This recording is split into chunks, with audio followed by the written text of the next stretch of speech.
Hi friends, வணக்கம் and welcome to எங்கள் வீட்டு சமையல். நம்ம இன்றைக்கி வீட்லேயே பீனட் பட்டர் எப்படி செய்ய போகிறோம் அப்படின்றது தான் பார்க்க போகிறோம். வீட்லேயே பீனட் பட்டர் செய்கிறனால இதில் எந்த ஒரு ப்ரிசர்வேட்டிவ்ஸோ ரிஃபைன்ட் ஆயில் ஒரு ரிஃபைன்ட் சுகர் இல்லாமல் முழுக்க முழுக்க ஹெல்த்தியான இன்க்ரீடியன்ட்ஸ் வச்சு நம்ம செய்ய போகிறோம்.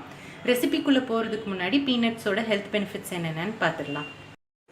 இந்த வேர்க்கடலையில் மோனோ அன்சாச்சுரேட்டட் ஃபேட்டி ஆசிட்ஸ் இருக்குது. ஸோ இது நம்ம உடம்புல உள்ள நல்ல கொழுப்பை இன்க்ரீஸ் பண்ணுது, கெட்ட கொழுப்பை கம்மியாக்குது. ஸோ கொரோனரி டிசீசஸ் வராமல் பாதுகாக்குது. நம்ம ஹார்ட்டுக்கு ரொம்ப நல்லது. ப்ளஸ் இதில் நிறைய ஆன்டி ஆக்சிடென்ட்ஸ் இருக்கிறனால colon cancer and stomach cancer வரதையும் இது தடுக்குது. ப்ளஸ் இதில் நிறைய நியாசின், ரிபோஃப்ளேவின் அப்படின்ற விட்டமின்ஸ்லாம் நிறையா இருக்குது. அதனால் அல்சைமர் டிசீஸ் வரதையும் இது தடுக்குது. இதோட இன்னொரு பெஸ்ட் பெனிஃபிட் என்ன அப்படின்னா, இது peanut butter weekly twice 2 teaspoon நம்ம எடுத்துகிட்டு வந்தோம் அப்படின்னா கால் பிளாடர் சம்மந்தமான நோய்கள் வராமல் தடுக்கப்படுது. இல்லைன்னா கால் ஸ்டோன்ஸ் வராமையும் இது தடுக்கப்படுது. ப்ளஸ் இது ஒரு protein rich food and energy rich food அப்படின்னே சொல்லலாம். ஸோ இது சாப்பிட்டோம் அப்படின்னா ரொம்ப நேரத்துக்கு நம்மளோட ஹங்கரை சப்ரெஸ் பண்ணும். ஸோ ஃபர்தராக வெயிட் கெயின் ஆகாமல் இது தடுக்கும். சரி, வாங்க நம்ம எப்படி வீட்லேயே பீனட் பட்டர் பண்ணலாம் அப்படின்றத பார்ப்போம். பீனட் பட்டர் செய்கிறதுக்கு ஃபஸ்ட்டு நீங்கள் இந்த மாதிரி தோல் இல்லாத வேர்க்கடலையாக பார்த்து வாங்கிக்கோங்க. அப்படி இல்லை தோல் இருந்ததுன்னா நீங்கள் அந்த தோலை வறுத்தீங்கன்னா அந்த தோலை ஈஸியாக ரிமூவ் பண்ணிடலாம். ஸோ இதில் என்ன ஒரு முக்கியமான குறிப்பு அப்படின்னா, இந்த மாதிரி நல்லா ப்ரௌனிஷாக வறுத்துக்கணும். அந்த மாதிரி டாட் டாட்டாக வர மாதிரி. அப்போ தான் நல்லா பீனட் பட்டர் நல்லா கலர்ஃபுல்லாக டேஸ்டியாக இருக்கும். 1/4 கிலோ வேர்க்கடலையே நம்ம வறுத்து எடுத்து வச்சுருக்கோம். ஸோ பீனட் பட்டர் செய்கிறதுக்கு அது கூட கொஞ்சோண்டு இந்துப்பு, ஒரு 3 டேபிள் ஸ்பூன் ஹனி, அப்புறம் 50 ml செக்கில் ஆட்டின கடலெண்ணெய் எடுத்துருக்கோம். இப்போ கடலெண்ணெய் இல்லைன்னா நீங்கள் பட்டர் கூட எடுத்துக்கலாம். சப்போஸ் நீங்கள் வாங்கியிருக்க வேர்க்கடலை சால்டட் வேர்க்கடலை அப்படின்னா உப்பு சேர்க்க அவசியம் இல்லை.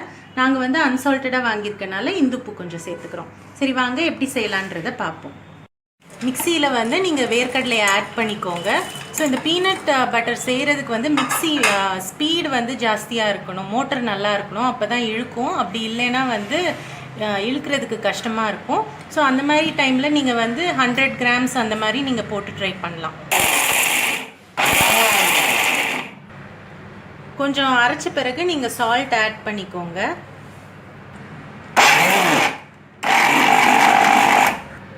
சால்ட் ஆட் பண்ணிவிட்டு ஒரு வாட்டி விப் பண்ணிக்கோங்க. அதுக்கப்புறமா நீங்கள் கடலெண்ணெய் ஆட் பண்ணிக்கலாம். கொஞ்சம் கொஞ்சமாக ஆட் பண்ணிக்கோங்க.